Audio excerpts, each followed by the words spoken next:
everyone, it's Olivia with Elite, and I cannot wait to talk to you guys today about our 4-night Disney Dream Cruise that we just went on last week. It was amazing. It was probably the best Disney cruise that we have been on, and this was Disney cruise number 4 for us. I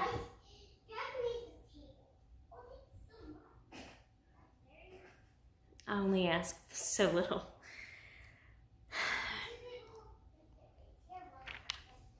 But before we jump into that, how cute are these ears that I got down at Disney Springs for the 50th? And then I'm wearing my cute new sweatshirt that I love. I also got a short sleeve t-shirt that has become my new favorite shirt. Yeah, I'll have to show that on the next video, but it's pretty awesome. Okay, so our cruise was kind of a last minute deal, but we were able to pull it together very quickly. And all that we had to do, since Kevin and I are both vaccinated, we just had to upload our vaccination card we had to create an account in the Safe Passage website, which Disney Cruise Line gives you the link for. It's super easy. I created an account for me. He created an account for him. We had to enter our reservation number, so it linked us. So we uploaded that. And then both of our girls, since they are under 12 and cannot get vaccinated, we had to do a COVID test for them before we left, and it has to be done within 3 days. It has to be done within 3 days of the sail date. So we were sailing on a Monday, so I took the girls Friday morning to CVS and did the drive-through test, nasal swab test.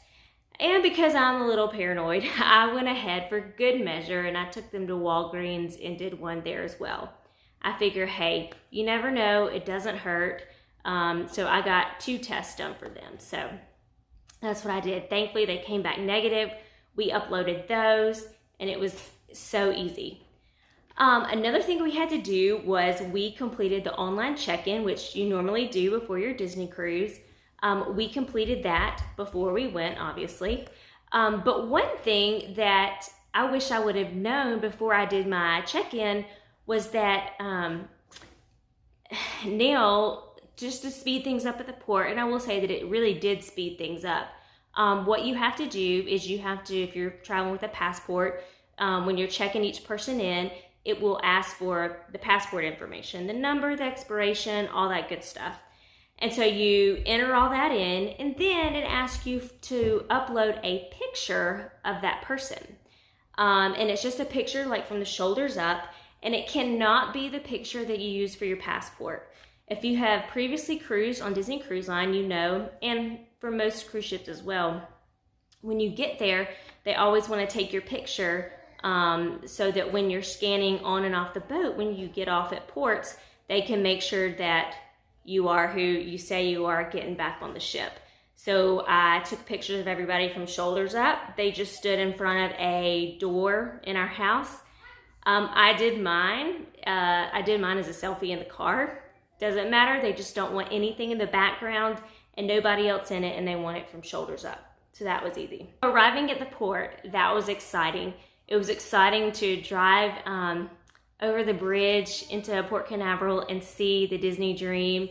There was also a Carnival ship and a Royal Caribbean ship in port as well. It was really, really exciting. The girls were cheering.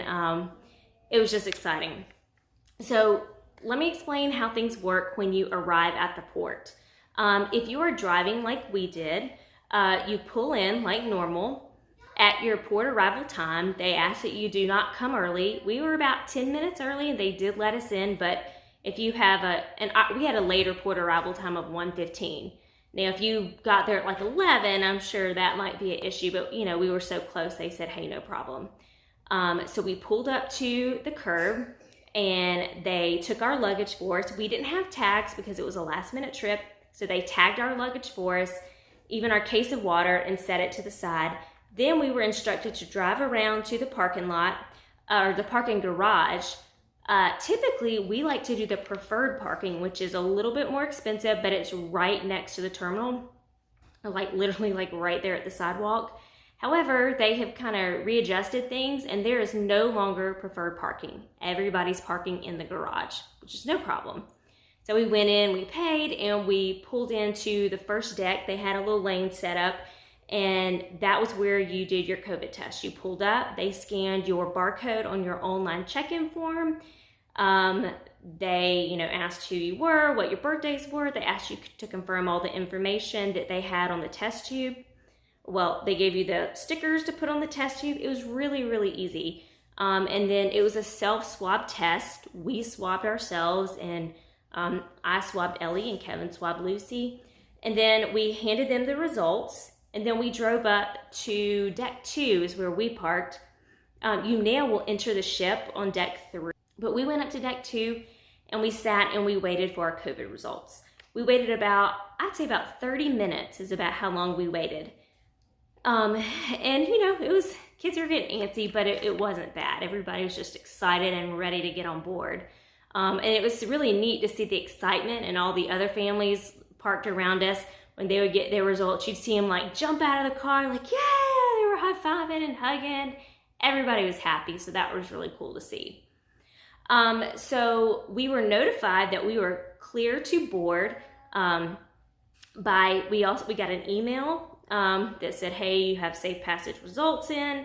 And then I also had been checking the website. I had been logging into my account and checking the safe passage account constantly to see if we had anything.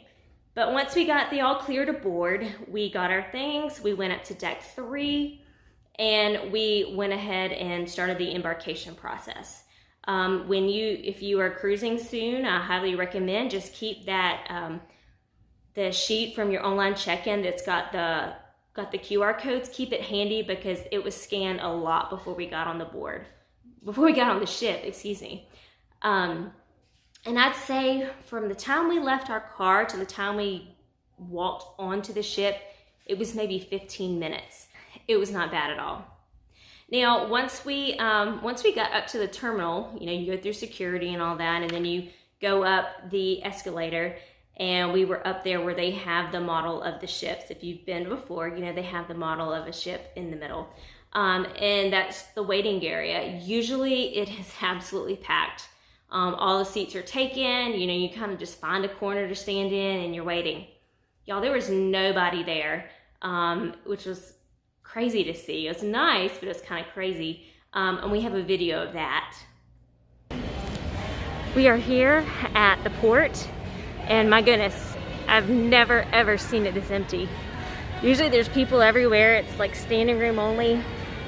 But here we are, about to board the Disney Dream.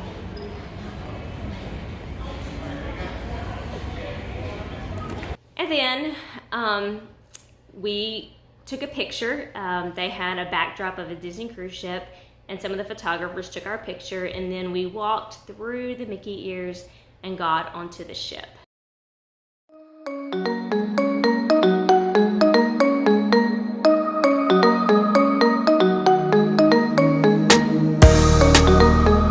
And then it was time. We spaced ourselves apart. We stood on the dot, so we were socially distanced forward and diagonally, and we waited until it was our turn to get called onto the Disney Dream. And I love how Disney always announces, welcome to, they'll say your family name. So for us, they say, Disney Dream would like to welcome the McCurley family.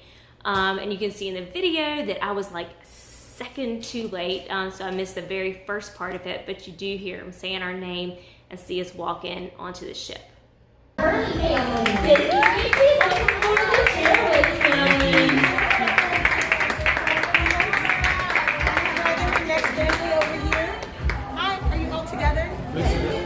Girls. Once we walked on the ship, they showed us a spot to where we needed to stand. They had everybody spaced out to allow for social distancing, which is great. And then you saw Mickey and Minnie on the stairs dressed in their sailing attire, and they were waving, and it was great. And then they did a little show for us if you've been to Disney parks within the last few years, you know the song, Come On Everybody Get Your Ears On. They did a little dance to that. And then after that, we were instructed to, go ahead and get our cruise started. As we made our way over to the elevators, they recommended that we go ahead and go to our muster station, which was found, you can find your muster station on your Key to the World card. It's printed on there. We were muster station E, and we were on deck 4 by the Walt Disney Theater. And so all we had to do was go up to deck 4. We walked over to that cast member. We gave him the QR code on the app. Once you get on board, you'll click on the Disney Cruise Line Navigator app, which you definitely need to download before you cruise. You tap the app, you say, yes, I'm on board. You scroll down, you say, continue, okay, whatever it was it said. And then it'll say, go to your muster station, and then you click, I'm here, and then it'll scan your code so they know that, okay, the McCurley family has come. They touched all 4 of our pictures on their iPad, and we were done. It was super easy. There was no, everybody meet up at 3:30 and pack in like sardines, and you're always waiting on those last few people that come trailing in late. It was great. That was all we had to do. So we were done with the muster part of our trip within 2 minutes. It was super quick, super easy. After that, we went and had lunch at Cabanas. We had stopped to eat lunch on the way to the cruise ship because we had a later port arrival time.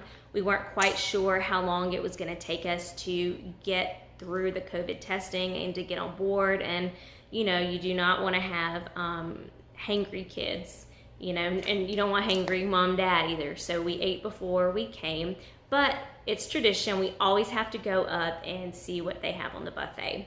Now, the buffet is, it's cafeteria style now, where the cast members are serving you, which is great. I like that there's not kids touching the utensils anymore without any supervision and dropping them and setting them down, and I just think it's so much better. I hope that that's a change that that is here to stay. So we got some lunch. Ellie decided not to eat anything because she was still full from Chick-fil-A. I think Lucy might have had some French fries or something. She didn't eat much. Kevin got some salad and a couple little meats. I think he got some lamb, which he said was okay. He's not a huge lamb person, so that wasn't surprising, but he said it was just okay. But he loved the salad. And I had the seafood gumbo, which was delicious. And then I also tried just a few other little vegetables and things just to get some, healthy stuff in my body. And then we went and got an ice cream because we love the ice cream on the ship. That's one of our favorite things of a cruise is all the free ice cream. So we did that. And then we went to head to our stateroom. We had a Category 4A stateroom on deck 9. It's a deluxe family ocean view stateroom with veranda, and it was perfect. And now what they do is when you get to your room, they have your Key to the World cards in an envelope, and they're put on the little fish hanger that's right by your door. So you pull those, you pull the tab and open them, and then you can go ahead and enter your room. Everything was really clean. We felt really great. Our room was perfect, just like we remembered it. So we're very pleased with that. And let me say one thing too about the veranda room. I sometimes talk with friends or with clients, and they say, "Yeah, we would love to cruise. We'd love a veranda, but I'm scared my kids are going to jump overboard. They're climbers." Well, Lucy is a climber and a jumper and is not scared of anything. And one of the things I liked about about getting out to the balcony is that there is a lock up at the top that's very high. You have to unlock that, and you have to unlock it just so. And then you have to turn the door handle and pull really hard. So, I mean, sometimes, we fiddle with it, but it'd be really hard for a child to get out. So when you do have it and you do go out there, obviously, you only want your children to be out there when you're out there. And then on the wall of the balcony, it's not just open railings. There's a railing up top, like a wooden railing, and then there is a piece of plexiglass, like this really thick plexiglass, so you can see through it, but nobody can fall through anything. So it's very safe. Then after that, since we didn't have to, you know, worry about a muster drill or anything, we went and hit the pools. We went up to deck 11, and the girls were excited to do the Mickey slide, which Lucy was tall enough for, and then the aqueduct. Ellie was able to do that. They're about to come out right up there.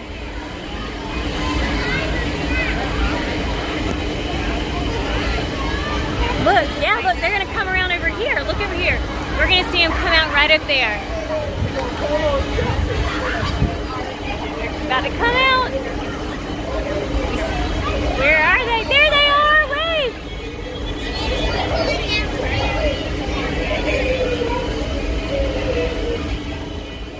The height requirement of 42 inches. So Lucy was like just a smidge too short. So hopefully the next cruise she'll be able to do that. But she rode that Mickey slide like a champ. She was like queen of the slide. Woo!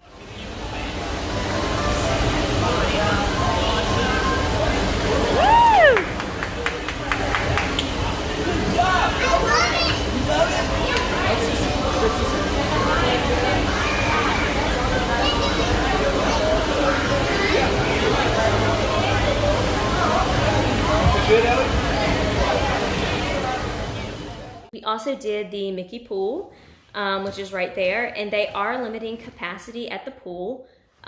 So if it hits capacity, which it did for us one day, it did hit capacity, then what they do is they give everybody that's in the pool like 10 minutes, and then they blow the whistle and the next set of people come in.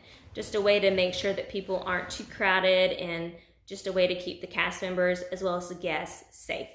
Now, while we were up on deck 11, out by the pool, they did have a stop, and they stopped people on the slides. They weren't having anybody on the aqueduct. They made everybody stop and watch the safety video. It also plays in your stateroom, so if you know, for whatever reason need to go back and watch it again, it is on your stateroom TV. But we watched it on the big screen, and it just shows you, you know, where to go, what to do, you know. So that was just maybe 5 minutes tops. So we watched that, and then everybody was back to their activity. They still have Nemo's Reef. For those of you that have little ones, it's still a lot of fun. Both my girls did that for, you know, just a little bit, but they definitely prefer the slides and the pool now that they're older. After the pools, we went back to our stateroom, and we didn't have time to shower, so we just changed clothes and freshened up a little bit, and then we made our way down to dinner. We were really excited to get the really fun elevators that have the characters in it, which the girls always find fun. I don't know who that is. Aladdin, Jasmine, Genie, 3 Caballeros, some birds. No, this is not us. This is not us.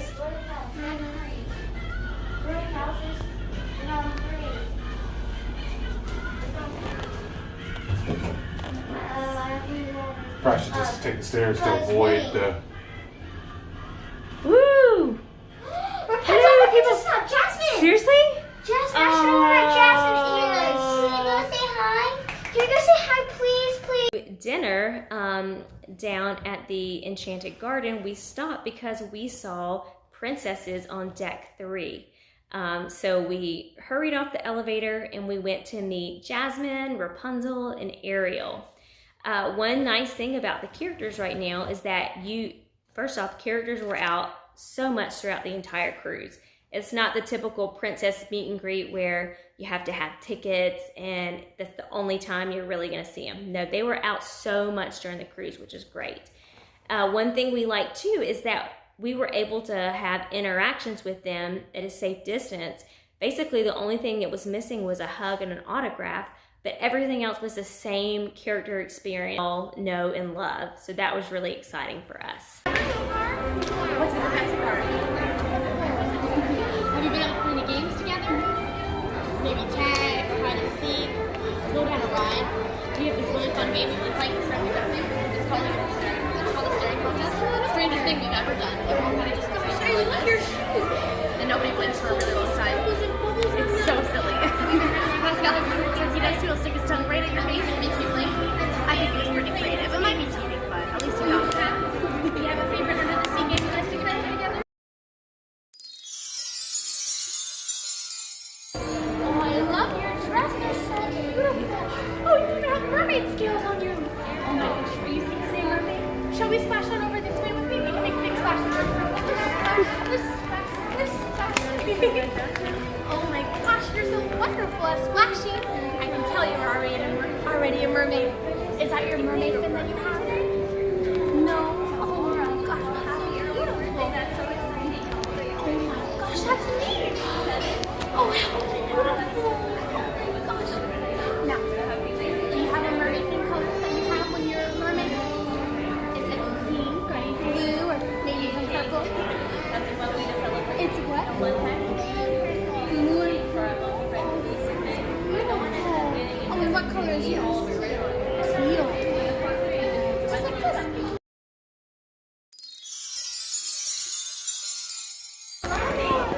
It's wonderful to see both of you. I hope you have some of my friends on your dress.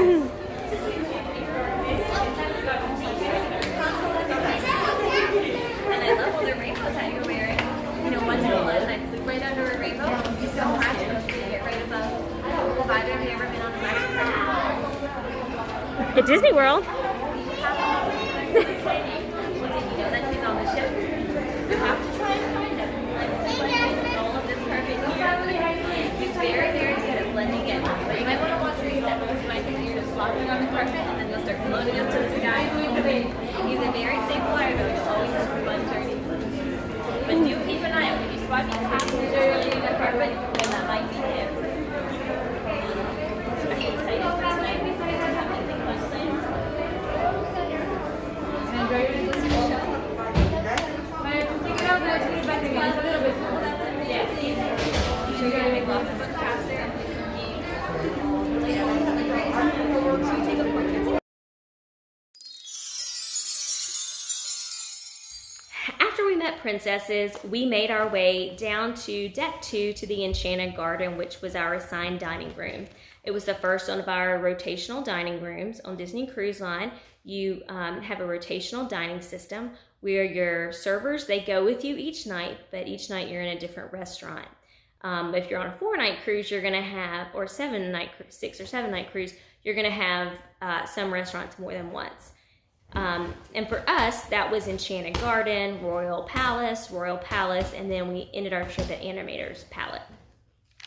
So once they seat you at your table, they do not hand you paper menus anymore, or they do not hand you menus anymore. They do have the typical kids menus that has activities and stuff for them to color and do to keep them entertained.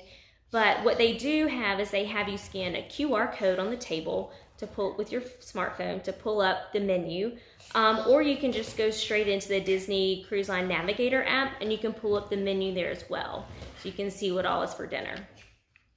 One thing we were excited to see was that for the younger kids, they were given a top or a cup with a top and a straw. So if you've been with kids before on a cruise and you know there's a lot of things on the table at dinner time, it's easy for drinks to get knocked over and all that, but these were spill proof. I think they did get knocked over a time or two at our table, but nothing spilled, which was fantastic. When it comes to food, I will say that to me personally, Disney Cruise Line's food has always been decent.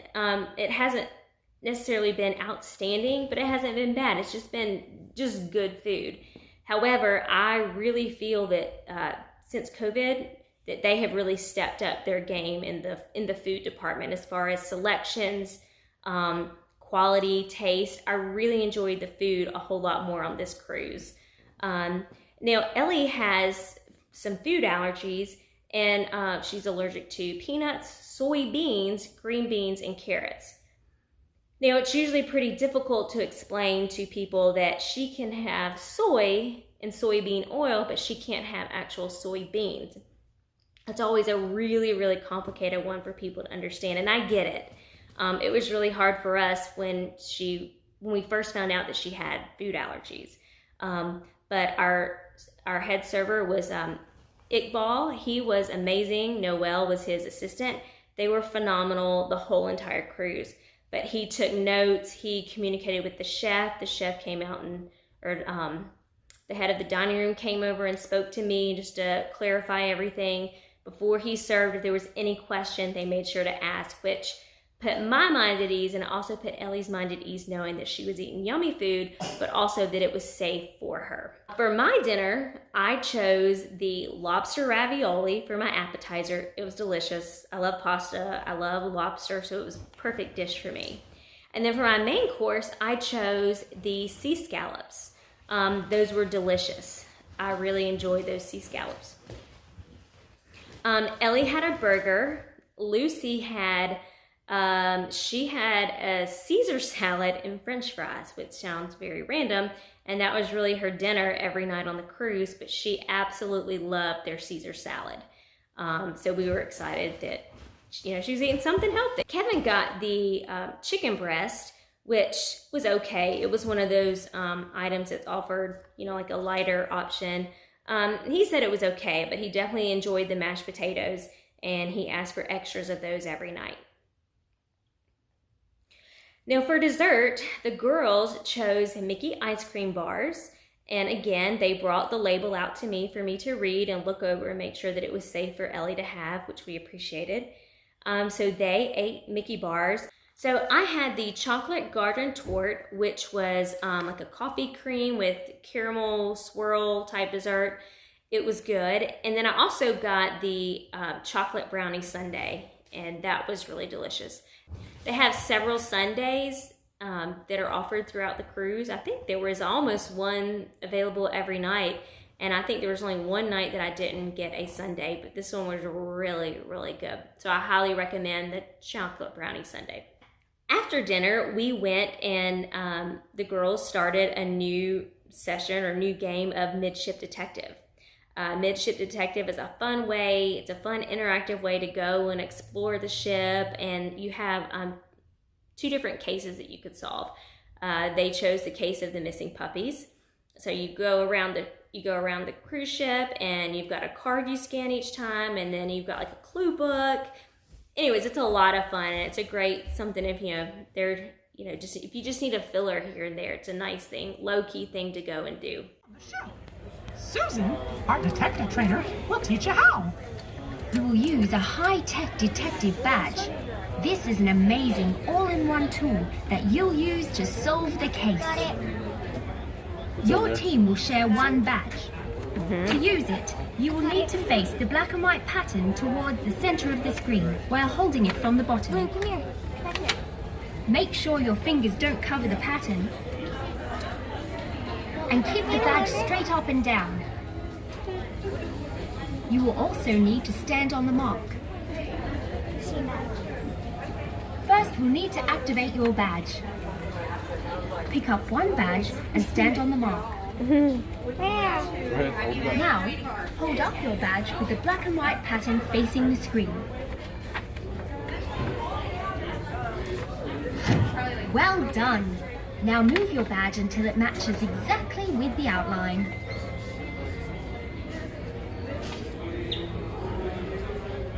Lower. Back up a little bit. Your badge is too close. There. Move it farther away. Good job! This badge number is now registered to your team. Yeah, got your badge. Let's practice. Move the magnifying glass until you find the key.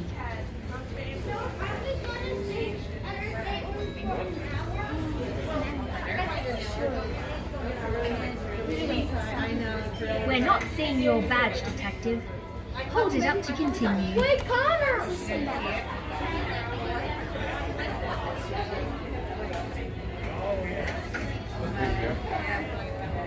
Connor, it's one of the You're probably a little stations. too close. Okay, move it. There you go. It's a station. Hold your badge straight up and down. What do we need to do? I forgot what it said. When you find the key, hold your magnifying glass over it. Great work. Your badge can be used in different ways. Nope. You might need to rotate something slowly. Or some things might need to be pushed. And if it starts to look like this, and you hear this noise, it means your badge isn't straight up and down. After we got our Midship Detective items or papers, we went back to our stateroom just to see what was there. You know, there's always a towel animal. There were Dove chocolates, which Lucy consumed that night because she enjoyed them. She didn't save any for anybody else.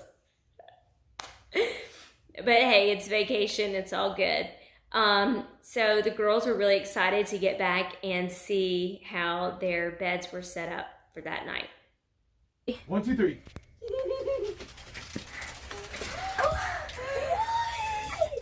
What is that, girls?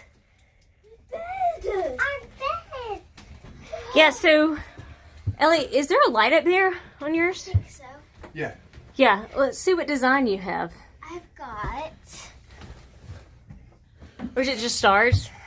Wait, I'm trying. Pretty cool. Is this from somebody? Hitting the button like up here or something. That's how I thought there was a button. Maybe not. Maybe it's this one. It's been a minute. This one. Turn it off. Oh, maybe it was what you were pressing earlier. Mommy, are these bunk beds for me? Yeah, look at yours. I'm just scared to press it. Okay, I'm gonna Lucy, try. What do you Bunk bed. think?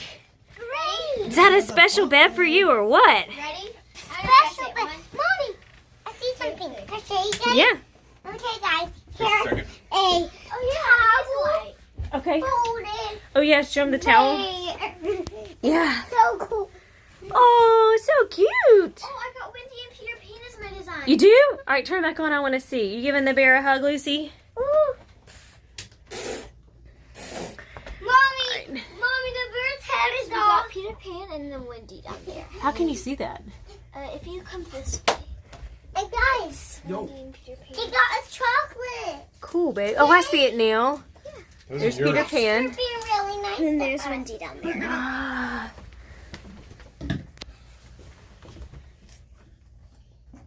That's so cool. Okay, I'm fine with staying in the room for a little bit. You like this? Ellie's bed was a pull-down bed that pulled out from the ceiling. It pulled down, and then Lucy's was a couch bed. Both were really comfortable. I laid in there with both girls a little bit here and there, and they were really comfortable. I think we all slept really, really good on the cruise. Maybe because, you know, the gentle rocking motion. I don't know, but I always sleep really good on a cruise. So after that, I had signed the girls up before the cruise for a session in the Oceaneers Club. And their first session was an hour and a half long. And so I took them, or we went to go take them down to the Oceaneers Club. And on the way, we happened to see Pluto. So when you see a character, you just gotta stop and meet them. There are no long lines to meet them. You kind of just walk right up. Bonnie, what's the dog move? Because these are ponies. What's the dog move? Can you girls think of a dog move? Is that a cool dog move? Let's do the dog move. Taste the tail. Lucy, do the dog move. Amazing. And sit. Oh, perfect. Pony and dog. I like the dog. I like the dog too. All right. When it was time to go check in for the Oceaneers Club on deck 5, they ask, you know, they greet you, hey, are you here to check in? Are you picking up? And you say, we're checking in. They'll ask if you have a reservation, which we did. And then they also ask that only one parent goes down to drop them off. And then when you pick them up, they ask the same thing, that only one parent goes. Why is that? Well, they're just trying to prevent people crowding and gathering, you know, all together. And really it just makes the traffic flow nice and easy. But it also helps promote social distancing to, again, keep the cast members as well as the guests safe. You walk all the way down the hall. If you've been there before, you pass the Small World Nursery, which is closed. Then you get to the Oceaneers Club, but you're going to keep going all the way down to the Oceaneers Lab. And that is where we check the girls in. They already had their information from where we did online check-in, and they were given a red, looks like a magic band, that they used while they were there. We did return them at the end of the cruise so that we were not charged $12.95 per band. I think it's $12.95. So $10.95 or $12.95. But we did not want to be charged for the band, so we made sure to return that on the last line of the cruise. But they do need that band every day. The girls thoroughly enjoyed the Oceaneers Club. So how it works is they had I think they checked in at like maybe 8:15. So they had from 8:15 to 9:45 to be at the club that night.